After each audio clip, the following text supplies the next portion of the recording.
Hi there, everyone. It's Brave here again. I just want to talk about why it's so hard to forgive.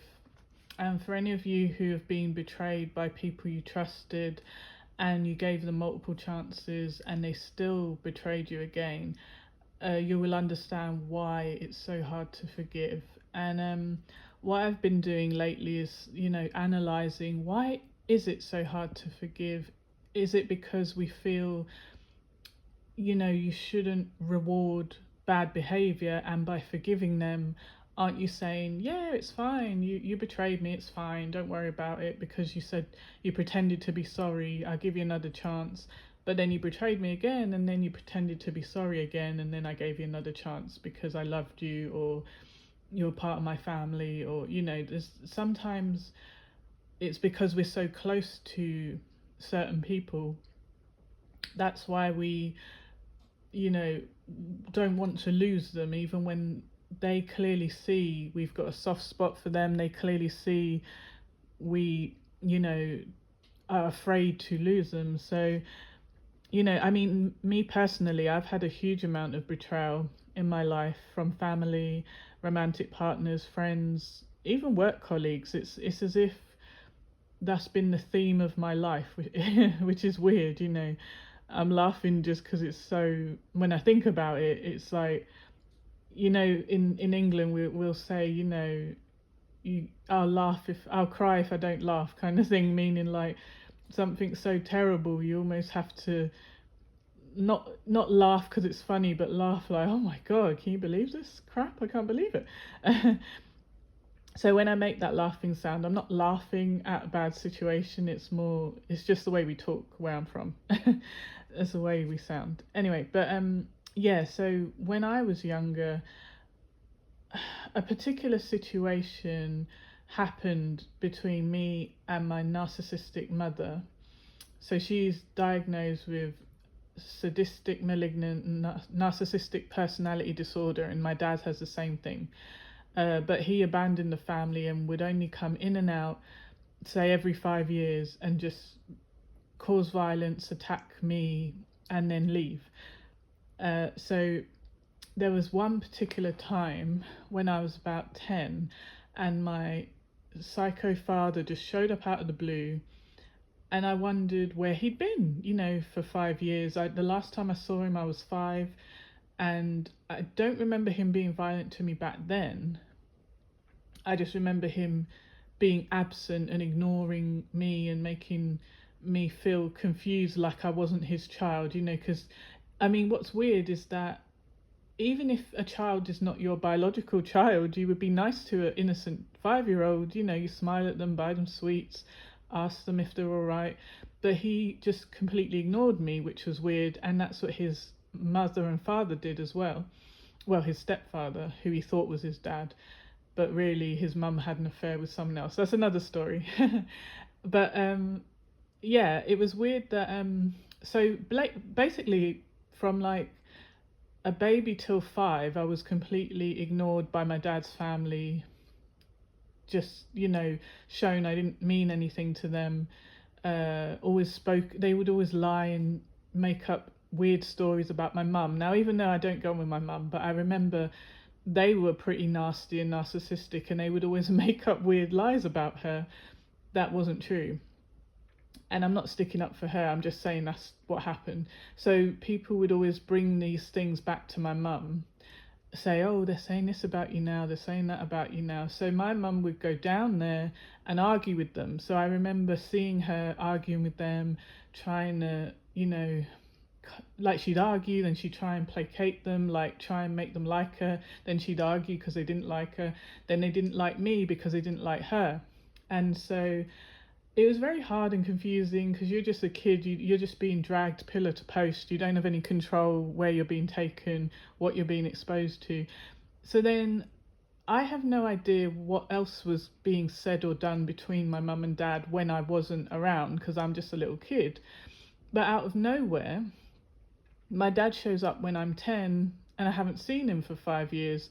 Now, I have no idea if he's been having arguments with my mum in those 5 years, but I do remember his family hating her and hating me. and him ignoring me as if he hated me. So when he showed up, I was a bit confused. Like, I was like, oh, I thought you hated us. What are you doing here? You know.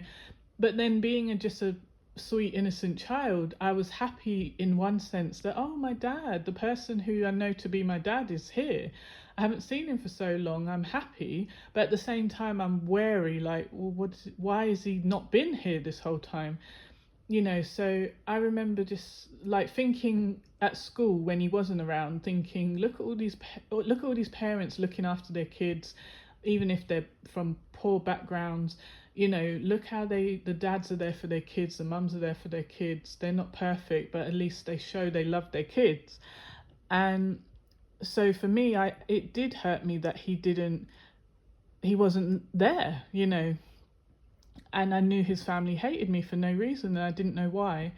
And there was a weird sort of thing that I heard, that they hated me because I was mixed. And so because my dad has darker like, my skin being mixed is different to my dad's family. So, you know, me having darker hair, you know, beige skin, like brown eyes, whatever. It's like, why they were choosing to hate me for that reason, I don't know. And then they're looking different to me. And it was just really weird. It was really weird that I had no connection to them, even though I wanted one, but it was confusing. Anyway, so he shows up, and I remember my mum let him in, and then she didn't even say hello to him. She just opened the door and walked away, and leaving me in the room alone with this man I don't really know. I know I'm related to him. I know he's the person who I've been told is my dad, but I don't know this man. It's like a stranger walked in, and he didn't even say hello, which was weird. I'm sitting on the sofa in my front room in my house, where he's never lived with us, by the way. Never ever lived with my mum, never married to her. You know, she's just a baby, one of many baby mamas apparently. And so when I'm waiting for him to say something nice, or ask me about school, or hug me, or talk to me, and he literally sits on the sofa like I'm not there. And I thought, oh, here we go again. What a weird person. So I just picked up the TV remote and to change the channel, and next thing I know, I'm across the room on the floor in pain, wondering what happened. Now, as you can guess, how does a child get lifted up and thrown across the room? The adult whacked me across the face so hard, backhanded me so hard, that I flew across the room, because I'm a tiny little, you know, 10-year-old skinny child, and a fully grown man with muscles backhanded me so hard that I flew across the room. And it happened so fast, I couldn't even believe it. I was in shock. Like, I didn't even scream or cry. I was just, you know, what happened? And then you've got that adrenaline shooting through your body, like telling you fight or run, fight or run. And I was like, well, I can't fight him. He just threw me across the room for changing the channel in my own house, where I should be safe. And I saw my mum in the doorway. So she saw what happened, and she just turned her back and walked out. And I was so hurt when I saw that. That was a big betrayal to me. That was the first time I knew what betrayal felt like. The fact that she could watch this monster, who she knew was a violent person, she could leave me alone with this violent person, and I had done nothing wrong, and she allowed this person to attack me, and not in a mild way, in a very brutal way. And then she didn't do anything. She didn't kick him out of the house. She did. So I'm frozen with, I don't know if I was afraid. I think I was more concerned, because I was like, well, if my mum is not going to protect me, what do? I'm a tiny child. So I don't want to call it fear, because I don't know, maybe I guess I was scared, but I was more shocked, to be honest, because I genuinely don't remember feeling terrified and scared, because I didn't start crying. I was just so in shock that, you know, this had happened. And also my mum used to hit me really severely with belts and things and beat me up for no reason. So I'm used to violence. That's why I wasn't scared. I was just shocked because I didn't see it coming from this stranger that I share DNA with who I haven't seen for 5 years. Whereas my mum, I'm expecting violence from her every night. I'm expecting it.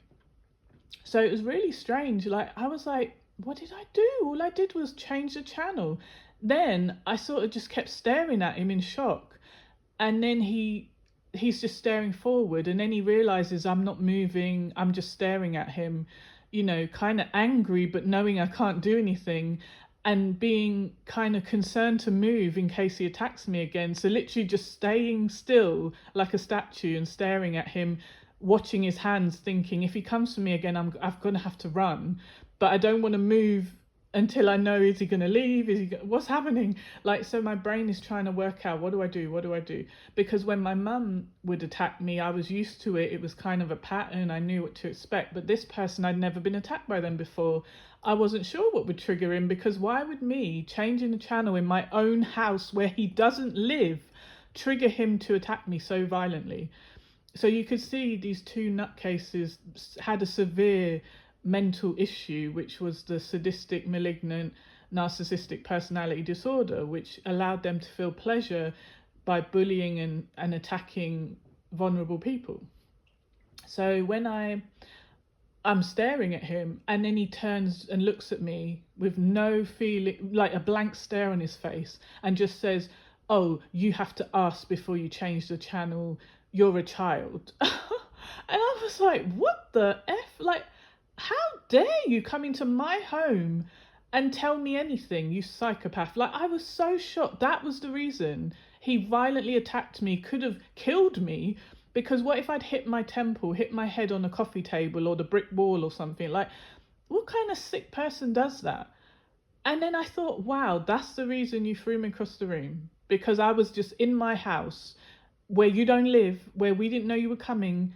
And then it made me think that, hold on a minute, my mum knew this person is capable of violence, but she had threatened him before. When he tried that violent crap with her, she went and got a knife from the kitchen drawer and said, touch me again and I will use this knife on you. Don't touch me again. So and then he even said to her, oh, I'm not 100% sure if you're joking or not, or if you're serious or not. And she said, oh, I'm not joking. Come and try me, and then he was a bit like, he couldn't be sure that she wouldn't attack him because she's as crazy as he is. So he never tried it with her again. But I'm an innocent tiny little girl who can't fight back even if I wanted to. However, I got my revenge, don't you worry. I got my revenge 5 years later, when I was 5'11" now, not a tiny little 10-year-old. When I was 15, he tried that crap again. He showed up at our house. We'd moved house by then, but for some weird reason, my mum kept giving him our address or giving his family our address, even though they hated her. Why begging these people to acknowledge us? And then he shows up again at our house. 5 years has gone by.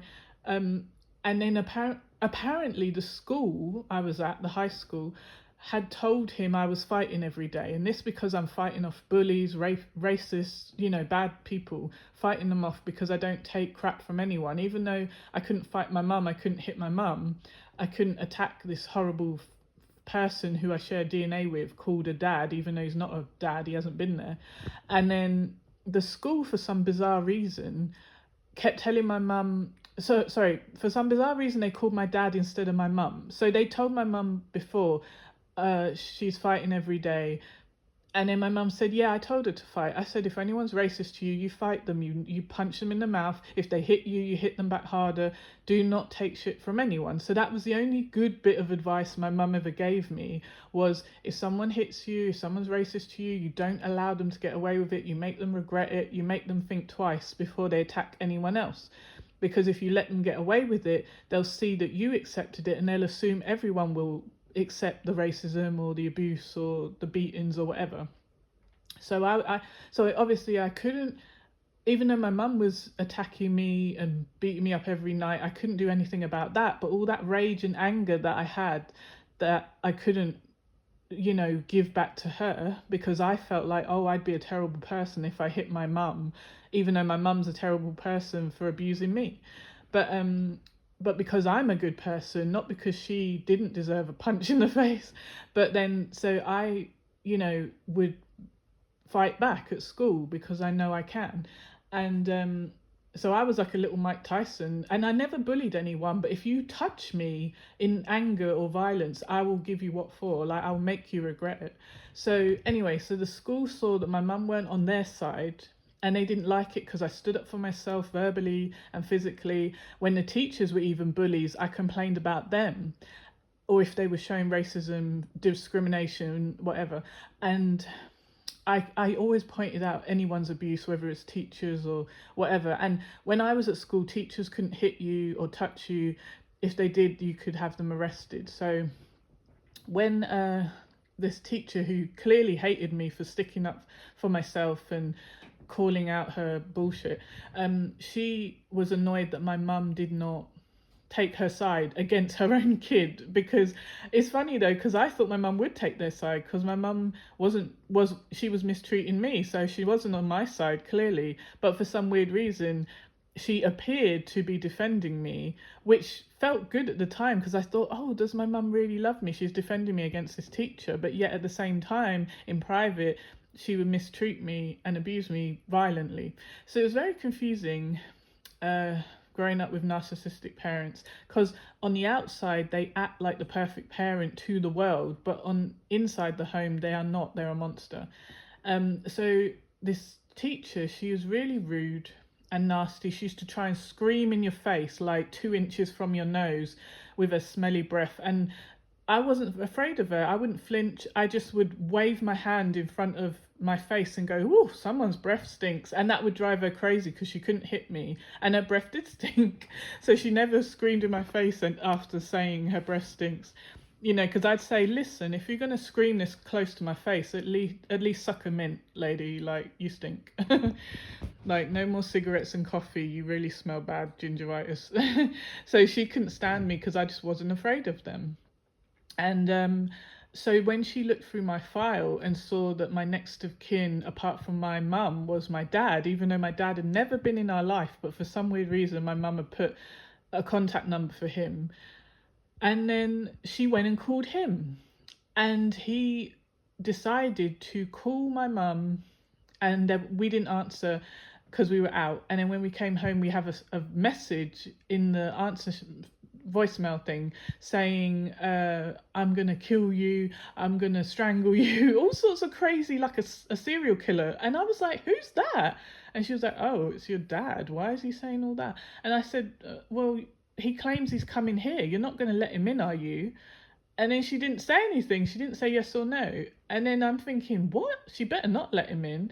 So then I hear a knock at the door, and I'm thinking, it might be him, don't let him in. So I've got it in my head, I might have to call the police, because this guy, I know he's capable of violence. I'm a lot bigger now, and I've been like having to defend myself like Mike Tyson for the last 5 years. So I'm fully not afraid to take a punch, not afraid to give a punch.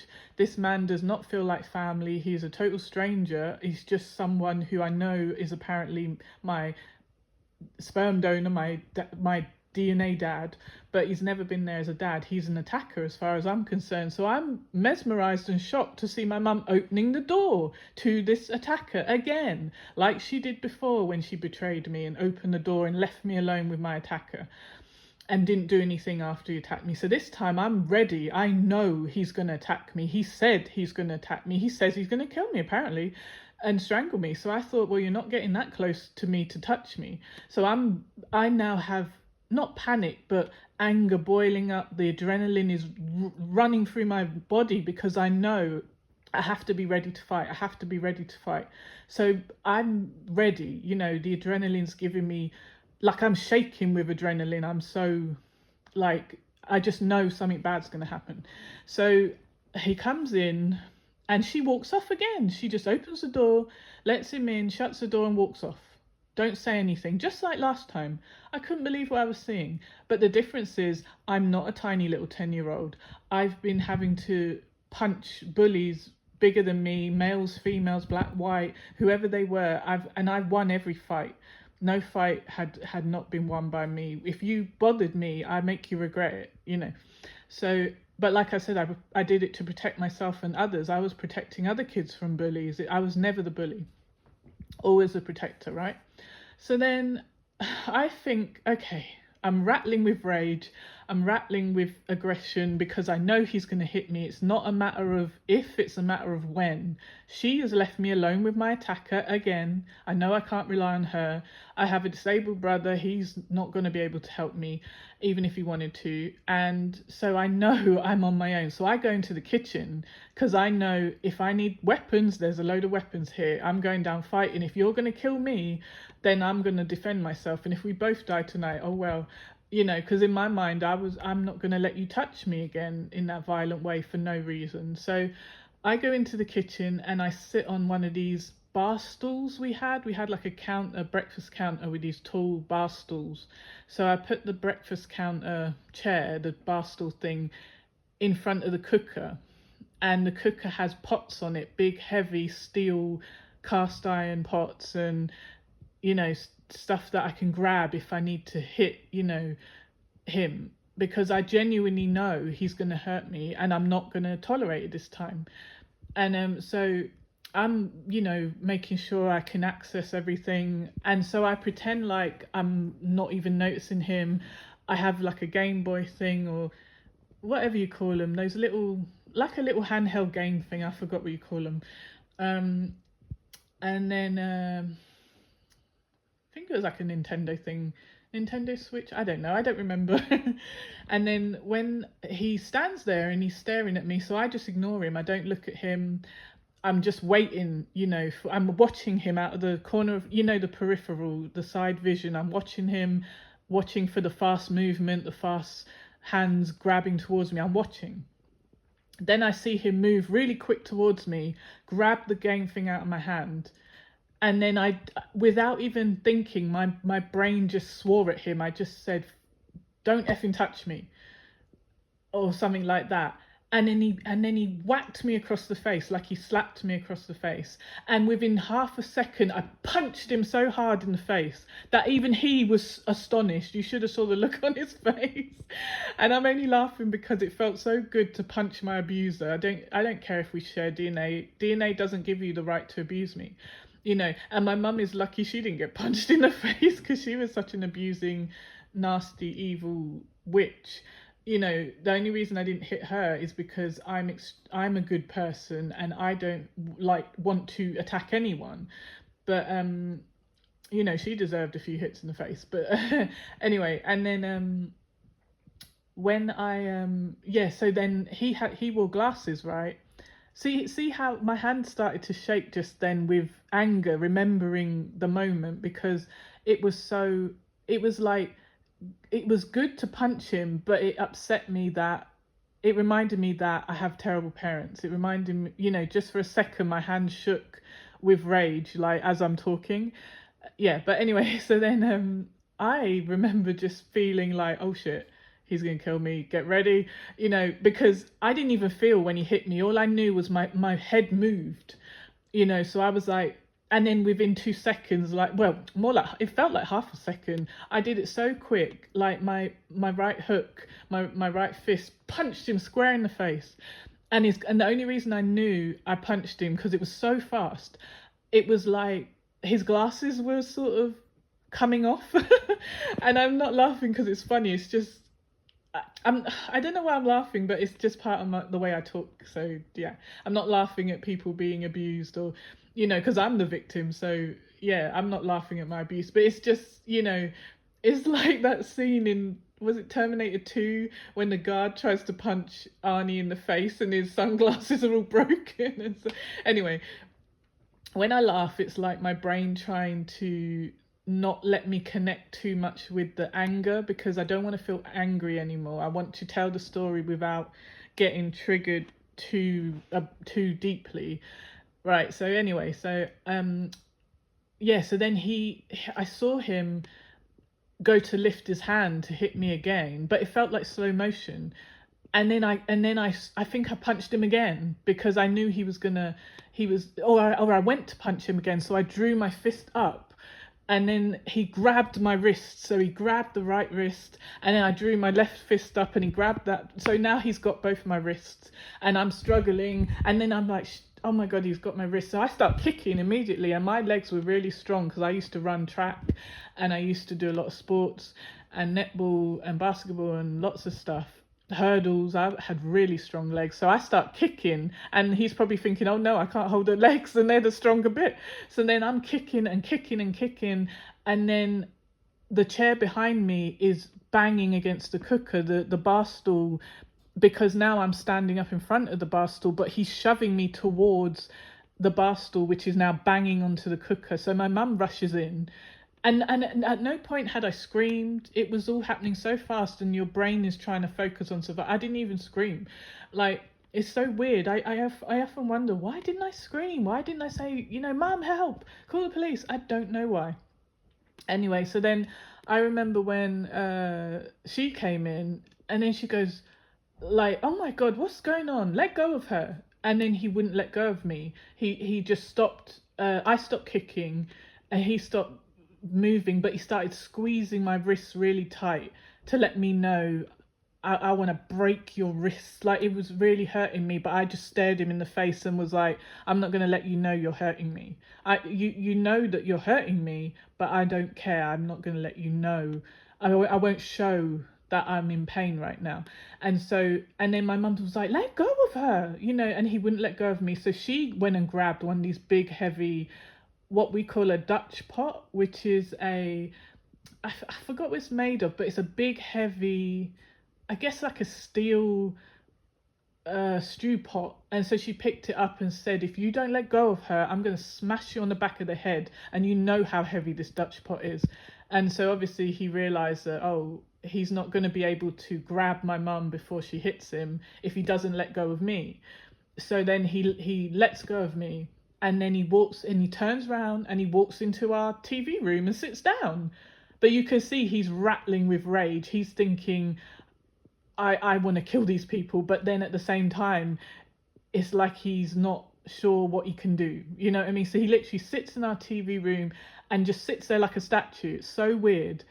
And I was just like, and as soon as he let go of me and walked into the other room, I ran past the room, shot up the stairs, grabbed the phone and called the police. Even though I hate the police, and sometimes the police are, not helpful. And we're in the UK, so they don't carry guns. So we don't fear them the same way. Sadly, in America, you have to fear them because they're just shooting innocent people, which I'm so sorry about. I hate that this is allowed to happen. Innocent people always getting hurt, but I had no choice. I had to call them. And I thought, well, and then my mum didn't even do anything. That's the weird thing. As soon as he let go of me, she just walked off and went back to the laundry. It was so sick. And like I say, when I make that laughing sound, it's more laughing in disbelief. Like, I cannot believe this crap. Why didn't she make him leave? She let him in. She's the only grown-up in the house. I'm 15. They're both grown-ups. My disabled brother's upstairs. No one is acting in a normal, protective way. So then I am waiting for the police. I've locked my bedroom door. I'm looking out the window. I'm thinking, hurry up, hurry up. So they take about 10 minutes to arrive, 5-10 minutes to arrive. And then I rush downstairs and I open the door and say, please help us. No, please help me. There's 3 of us in the home who live here, my brother, my mum and me. This man, he shares my DNA. He's the deadbeat dad that abandoned us. He's never lived with us. He came here and literally attacked me. I've got a recording of him saying he's going to kill me. Then he came here and they could see my face was red where he hit me across the face. So I didn't even know my face was red. And I think there was a scratch because he wore rings. He wore big gold rings. So you not only are you hurt, like you trying to hurt me with your fists or your back of your hand or whatever, but you got rings on. So you trying to take my eye out or scratch my... Why are you doing that? Sicko.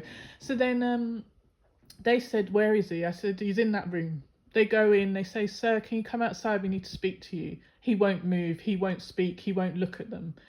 And they're like, sir, can you get up, please? And I said, see, he's nuts. He won't even move. He's just attacked me in my house. He won't get out. I've told him get out. Because I before I rushed upstairs, I said get out, and he wouldn't get out. And then I realized that that was why I had to call the police, because he wasn't going to leave, and who knows what he'll do next. So then the police said, "Sir, if you don't get up, we both of us will physically make you get up. Get up and go outside, please." And they're being calm, and I'm thinking, flipping grab him. What are you being calm for? But because he's playing, you know, playing dumb, like, I'm not violent, I'm just sitting here quietly. But then I said, look at my face, look at the rings on his hand. He whacked me across my face. If I didn't punch him to get away from him, who knows what he would have done to me. I said, he's done this before, by the way.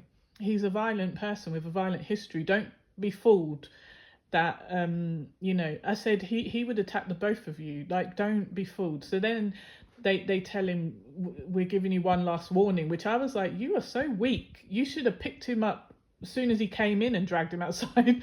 But because he just attacked a child. But anyway, so then see, this is a problem with the stupid police. They either are heavy-handed with the wrong person, attack vulnerable innocent people, beat you, kill you. We've even got sick police who have kidnapped and raped and killed people, and got and only got a tiny sentence in prison. It's really sick. But yet when someone actually has done something wrong, even when there's like riots and people throwing bricks in their face, they're too weak to do anything about it. So finally he decides to get up and walk outside rather than have them grab him and drag him outside.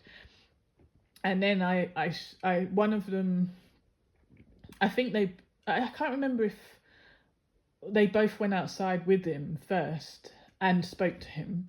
So then they came back in. So I've locked the front door, and they had to knock the door, and then I let one of them in and said, what's happening? Why isn't he leaving? I just want him to leave. And they said, we want to know if you want to press charges. And I was like, I wish I could, but the only reason I won't is because his family might harass us. They know where we live. And I just literally, I said, tell him that if he ever comes near me again, I will press charges. I have the recording. I will keep the recording of him threatening my life, and the fact that you've got the report that he has attacked me. You can see the injuries, blah, blah, blah. So then they said, okay, we'll tell him that. So then, so after he was told that, he didn't come back to that house again. But then I saw his stupid family members, like in the town centre, in the mall, telling me, oh my God, I can't believe you called the police on him. And I was like, well, you're lucky I didn't, punch his teeth out, because if he wasn't, a bit stronger, like I would have, the only reason he didn't get his teeth knocked out is because he got hold of my wrists. But if my mum had been a better mum, she wouldn't have let him in the first place. I don't let people abuse me anymore. I'm not a little kid, a powerless kid who has no choice.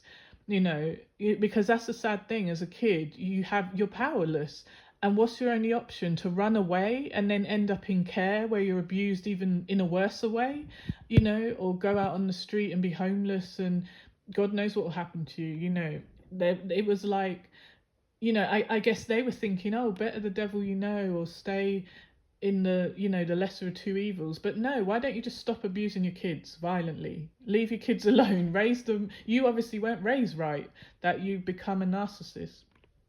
Hold on. Oh, excuse me. So then anyway, and it really, it just disgusted me how his family really thought he was like some victim of me, even though I'm not anywhere near this man. He's chosen to never be in our life, and when he does come in, he's attacking me, so anyway, so then many years later, I spoke to him again about it and said, why did you keep coming in and out of my life, attacking me? You really ruined my life. You really made me hate men to a certain extent. Not all men, but like made me feel like some men are just trash, and and then he's like, what do you mean I ruined your life? I wasn't even there. And I was just like, you're so pathetic. God, you're so pathetic. You make me want to puke. You're so pathetic. Like, what do you mean you didn't ruin my life, you weren't there. That's how you ruin a child's life, by not being there, and when you are there, you're violent, you know? So yeah, it was very painful that this narcissistic personality disorder made my parents such monsters, and sadly they became narcissists because of their abuse and trauma, because of their dysfunctional, boundaryless families who did terrible things to them. But at the same time, it's like I can't forgive the adults they were who abused me violently, but I have come closer to having compassion for the child they were who was abused, because I know what that feels like, to be a powerless child and not have control over the sick adults around you. Now, it's like, it's not lucky that it was only violence, but what I mean by that is, thank God it wasn't sexual abuse, but at the same time, violent abuse is just as bad too. But obviously sexual abuse is worse, but it's just, they're both awful, you know. But I'm just saying that, you know, part of me tried to not make excuses, but be like, oh well, at least it wasn't that other thing, or you know. But it's still created in me the feeling of, I have to always be ready for war. I have to be ready to fight. It kept me sort of stressed out my whole life, because I got trapped in fight or flight, you know. But instead of running, I always would stand and fight. So I got trapped in fight mode. So in situations in my life as an adult where, you know, I should have ran or got myself to safety, I would put myself in danger and take risks trying to fight a man who's clearly stronger than me. You know, only one time that happened, where a man who was clearly going to win the fight was mouthing off and I was mouthing off, and then they tried to swing at me, so I fought them, but then I forgot I'm a woman, they're a man, they're gonna win. And then, you know, sadly, like, I lost that fight, but luckily my injuries weren't that bad. But why did I let myself get into that situation? You know, I could have just said F you and walked away. But for some weird reason, because I've always been, you know, having to fight and not being afraid to take a punch, and but that was all like younger, you know, like under 18.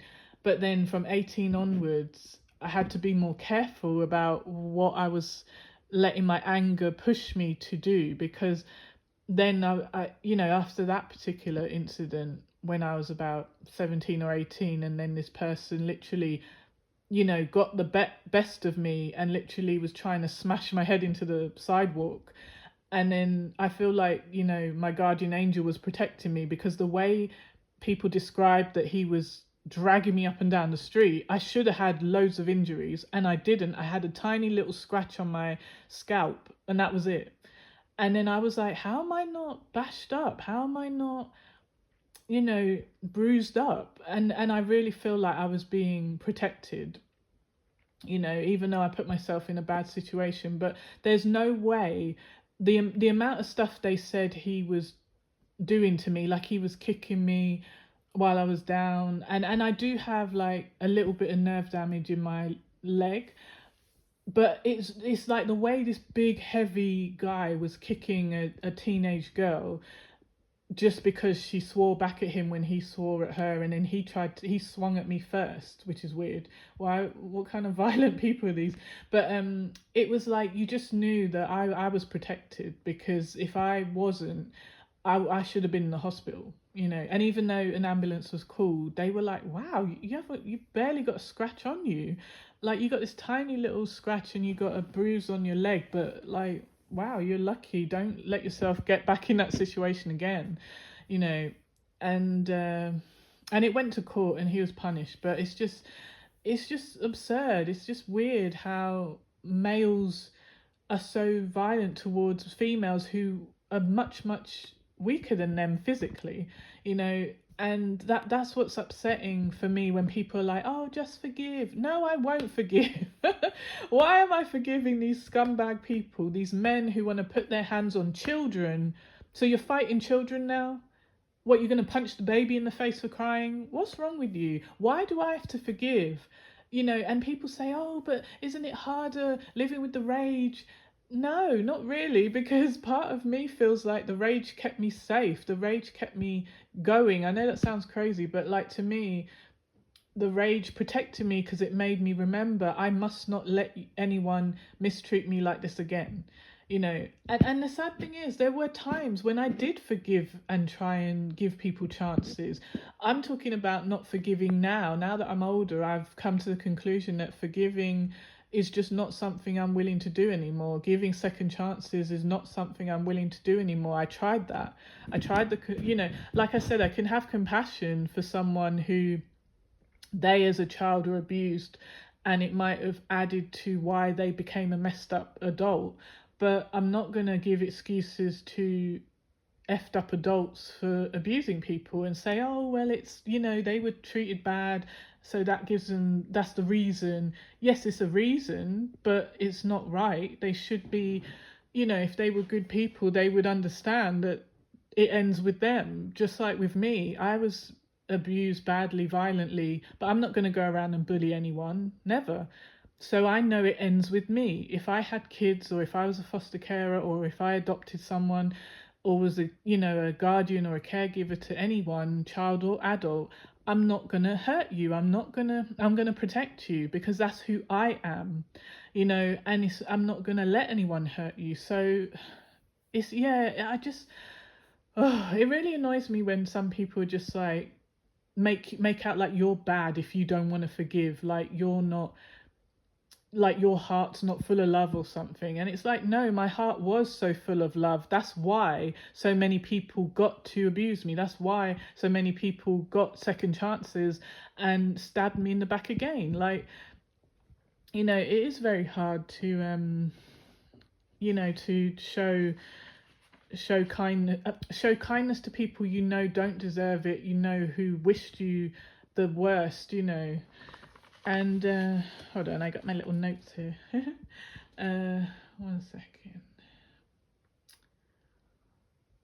Yeah, so like I said, people I was loyal to, blindly loyal to, would have took a bullet for, when they had cancer or were ill or suffering. I was praying to God to say, take me instead. If someone has to die, take my life and let them live longer, even though they were old, and they should have been wishing for me to be safe and live the rest of my life. They're at the end of their life, but they're like, yeah, give me your life. So, because they're so selfish, So, yeah, it is very hard to forgive people who are just cruel, disgusting people who, even though, yes, they've got a personality disorder, but it's just like, I don't feel like that is a reason for me to forgive you.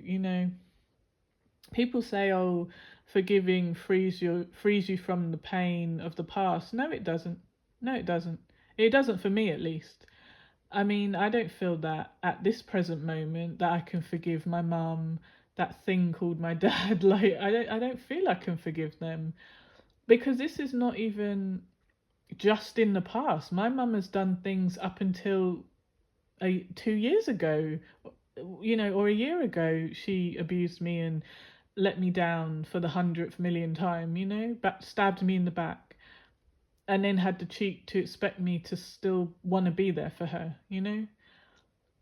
I mean, yeah, it's just like I said, like in the past I gave so much, gave and gave and gave until I had nothing left, and people would just use you up and then leave you broken and lost. Take advantage of your kindness and see your kindness as a weakness. And that's why some of these people, you have to punish them by either, like I had to punch my dad back. I had to show him when I was 15 that I'm not that little kid anymore, and you don't have the right to come into my home and abuse me. And this is for 10-year-old me. Bow. This is for how you abandoned me. Bow. This is what you get for being an abuser. You get the exactly what you give, mother effer.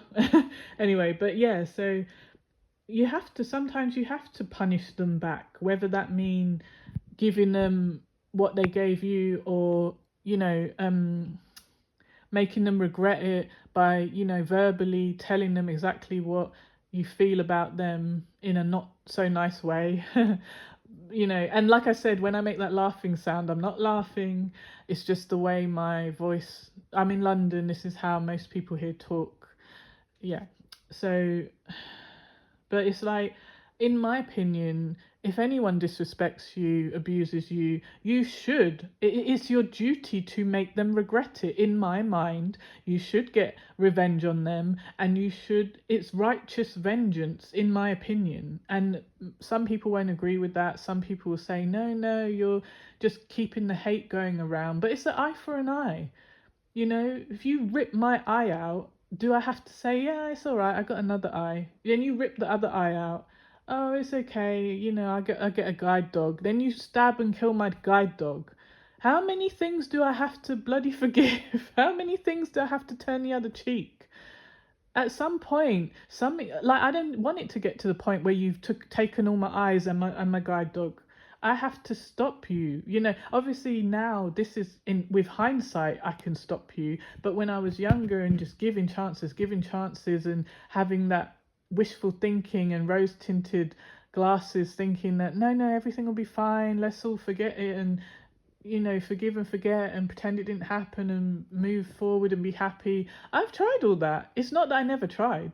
Like I'm making that laughing sound again because I'm just like, people have no idea how much I let people I loved get away with crap because I love them, and when I look at, well, wait, if this person wasn't a person I loved or didn't share DNA with me, no way would they get away with any of this at all.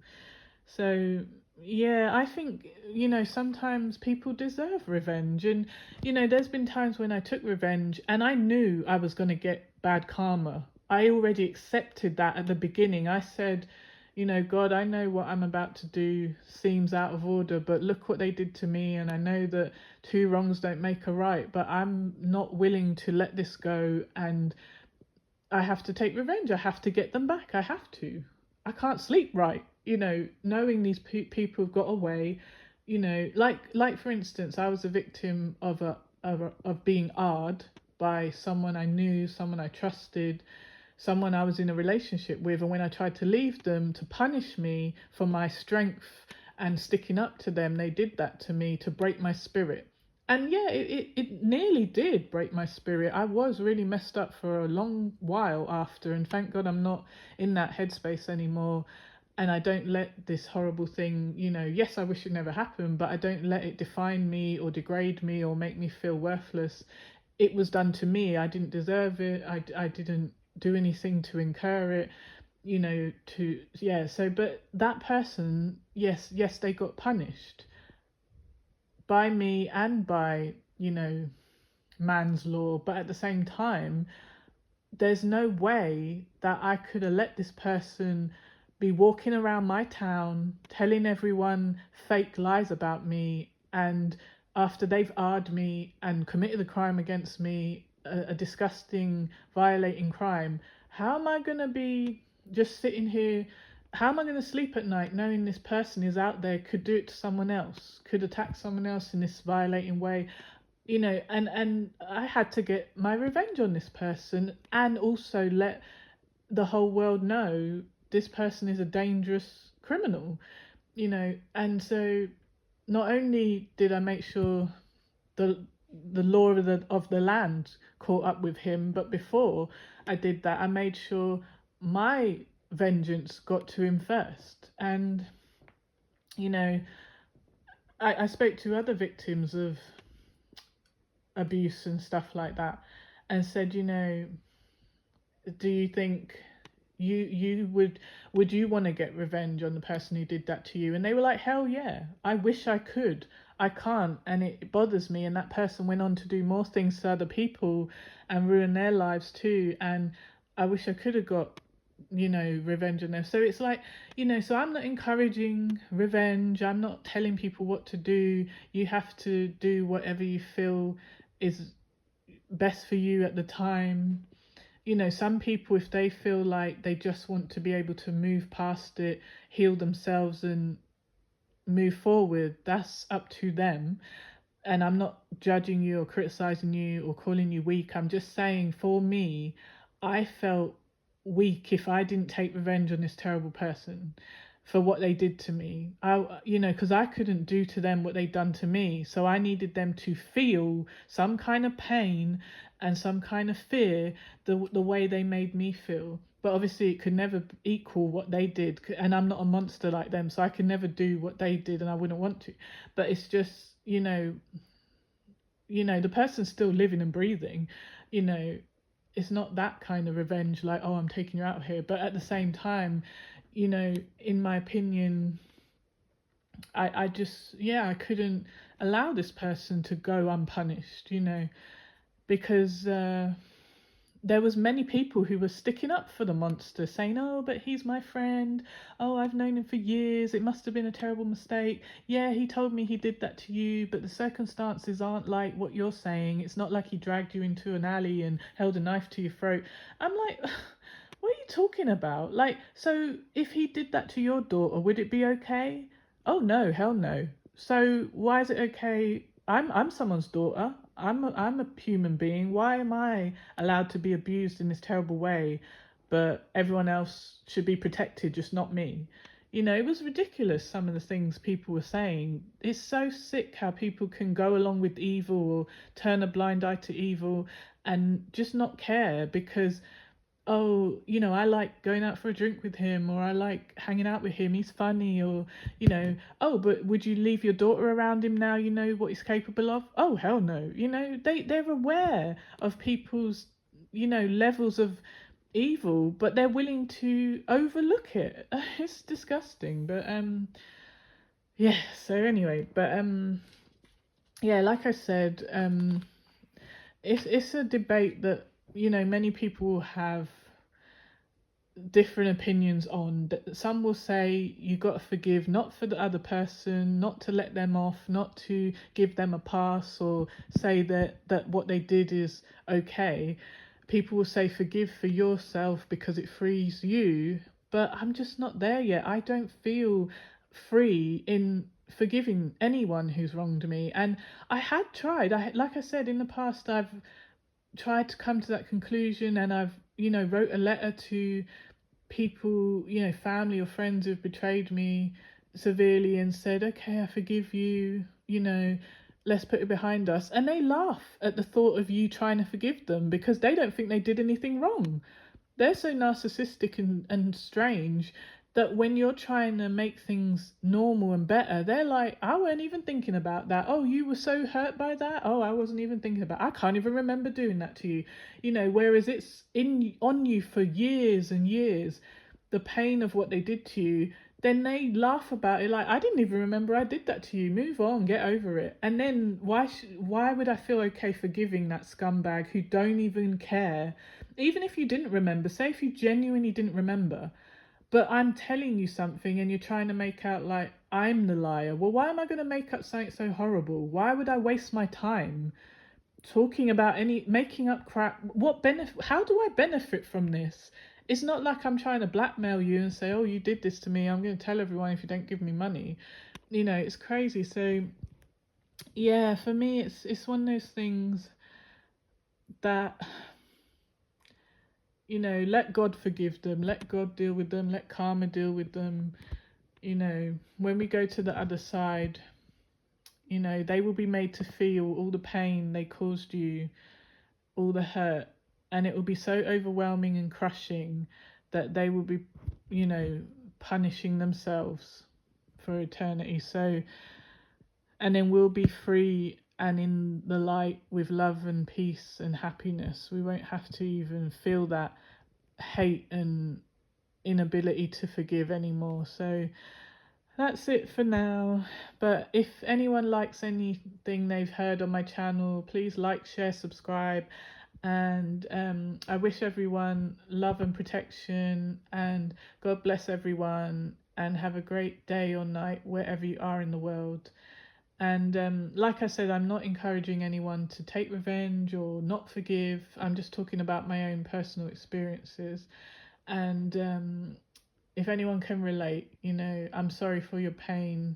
If you went through childhood abuse of any kind or even abuse as an adult, I'm so sorry, because it can stay with you, forever, and it is really hard to feel, you know, that you can not be stressed. It's like sometimes you feel full of stress all the time, and it can always, like for me, a lot of the things I go through, a lot of the pain, psychological stress and pain, it's because I'm grieving the life I should have had. I'm grieving the fact that I didn't have good parents. So it's weird because I meet people who are grieving the loss of their good parents. Like I have friends who have lost their parents have died, and their parents were saints, beautiful, kind, loving, would have give you the shirt off their back, and you see the grief and the pain of them losing their loved ones who loved them. But then I have relatives alive and kicking, and yet I'm grieving them because they're not there for you, or they've abused you, and then you feel abandoned and you have to pull away from them, or you have to go no contact with them. So that pain of having to go no contact, having to cut yourself off from any family who are nearby, makes you feel so alone. You're grieving the fact that, why couldn't I have a normal mum, or why couldn't she just change? Even if we went through all this when I was younger, we're grown ups, I'm an adult now, why are you not able to hear me and reconcile? And even if she said she was sorry, because I demanded an apology from both my parents. As an adult, I told them exactly how I felt, told them, why did you ask them, why did you do this to me, and blah blah blah, and they just kept saying, I don't remember that, or you're not telling the truth, that never happened, or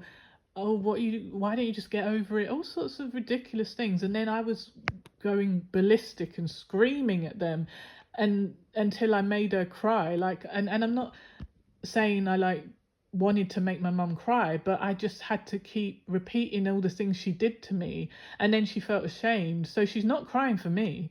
And I knew she wasn't crying for me, because first she was denying everything and calling me crazy or saying I'm making it up, and I said, why would I make this up? If I was going to make something up, I would make up that you were brilliant and you were wonderful. But that's the sad thing. I was telling the world you were brilliant and wonderful because I was so embarrassed that I didn't have a good mum or dad, that I didn't have good siblings or family. So I'm trying to pretend that I'm coming from a good family so no one will laugh at me, for coming from nothing, because then I felt like, well, if my family are crazy and dysfunctional, what does that make me? Am I going to be crazy and dysfunctional? And then I realized that no, you don't have to follow them. You are not like them. Just because their DNA is in your body doesn't mean you're them. You see what's wrong, you see what's not right, and you're not going to be like them. Because you're disgusted by what they're okay with, you're disgusted by. That shows you're a good person, that shows you're not like them. It's just unfortunate that you got to share DNA with these horrible people, but so what? Like, that doesn't dictate how you're going to be. You can choose to be good, you know what's right. So then, and then when she's crying and saying, oh, I'm sorry, it was more like just to get me to stop. It wasn't anything to do with actually being sorry. And I remember thinking, it doesn't even help you saying sorry. Even if I thought you meant it, your actions are so obviously not ever going to change. You will still betray me, you will still hurt me. And it's just so sad, because narcissistic personality disorder is so